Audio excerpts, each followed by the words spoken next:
I'm Logan Crawford, and right now on Spotlight, every now and then a book comes along that really connects with you, that touches your soul.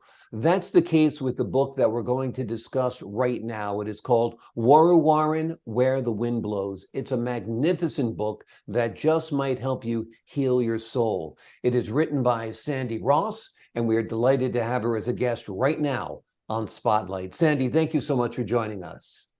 Oh, thank you for having me, Logan. It's a real pleasure. Pleasure is all And mine. For the folks at home, tell them what your book is about. well, my book is came to me later in life, and finding out about my mother's heritage. I knew of it, but in Australia, of course, the Indigenous weren't seen even as I was growing up. But it wasn't until I got older and I travelled with my partner Peter Watts up north, and I worked with the East Kimberley community development programs, Mhm. and I got to know how our people were, and so. It was later in life. Well, 2018, the book was published, but I had a empathy. I just had to get my story out. And it is about history, and I call it her story because Mhm. of the patriarchal effect of history that has made wars. And it just didn't make sense to me. So after traveling with my people and talking and get to knowing them, I found their peace within, especially on the land, and I had to then start looking at polarities where people would say, "Oh, they're lazy." And I Mhm. thought, no, they're not lazy. And you have to go out and you have to live and you have to be part of a culture to know how they are. So I had to write this book, and through my just all through my own professional counselling and consultant and healing methods, I I was on a track. And so this book I've written because I think it's really important. It shows how the patriarch have ruled, and now I've had to actually make it so that I'm not a feminist standing out like in the 60s. We got blasted for that. Mhm. So I've actually had to use science to counteract. And now with all the technology knowledge, it's you got to take the positive, and so I did that. So I've actually done my own research on finding out about like pan-spiritism for short, which is in my next book. So I'm on my third book actually, because this journey, it hasn't stopped. This Mm. book, Warren, has actually got me involved in justice, in the justice system. I've got a court case coming up on the 28th of this month, actually standing up for Wurruwarrin, which actually means knowing and believing. It's not like Western seeing and believing. We had to see everything. And that always, as a kid, I thought, oh, well, okay. And I used to question things. And so I've had this within me, and it's not until you get older that you realise, because you it's quite an isolating journey, really, because you don't really fit in. Mm. And but I've just actually been guided by my higher self, and so I actually go into explaining about the religious versus spirituality, which is a very, very important part, and also healing, and with what I'm doing now from this book, which came out in 2018, I'm just finding it's taken over. It's Yeah. taken over my life, actually. So, yes. And the Is there any discoveries you other? made while living this life and traveling this journey and writing this book have been quite profound. You realize that there were all these aspects of femininity, or what might be called women's arts, that had been pushed to the side and oppressed, right? Oh, definitely, yes. And I used to hate history at school because I always thought, oh, history just repeats itself. It's a bit boring.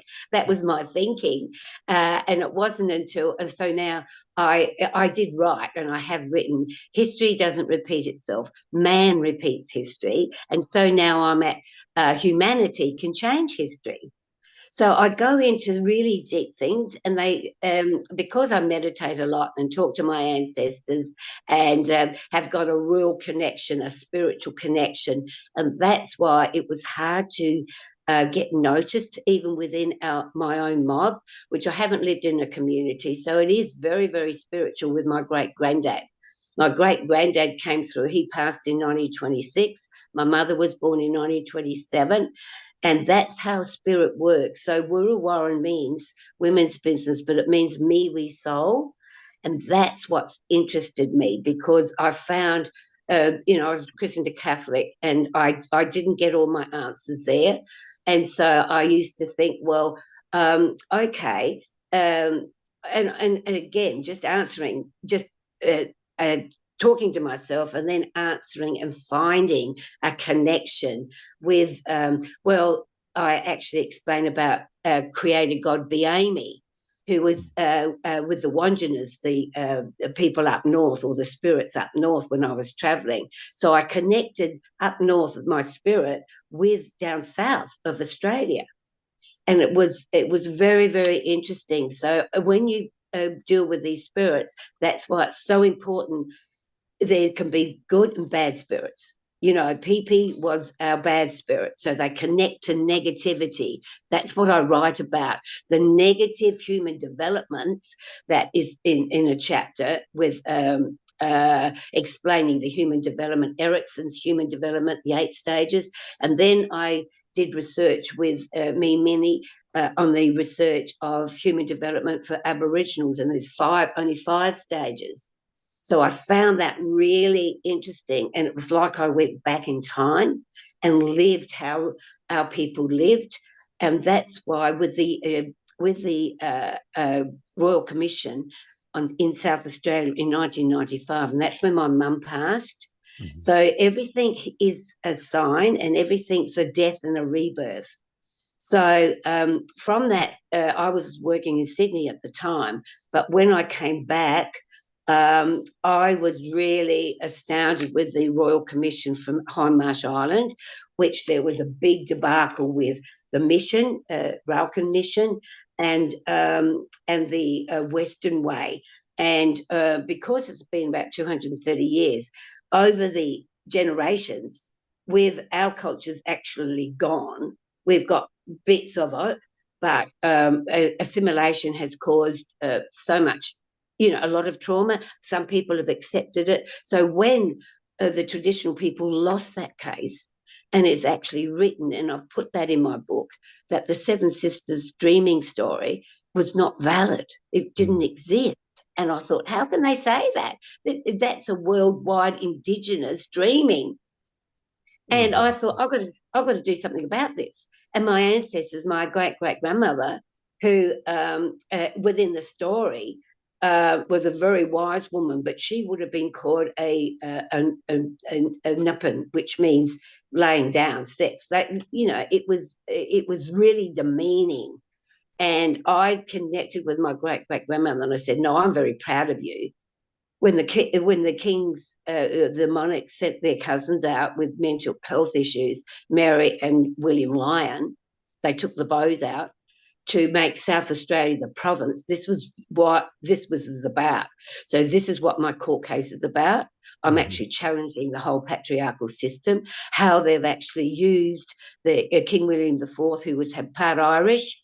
He Mhm. mysteriously died 12 months later. Then the commissioners and the politicians that came in. And so I'm challenging how it was how it was supposed to be for South Australian Aboriginal people to have a freedom, and that changed in 1835.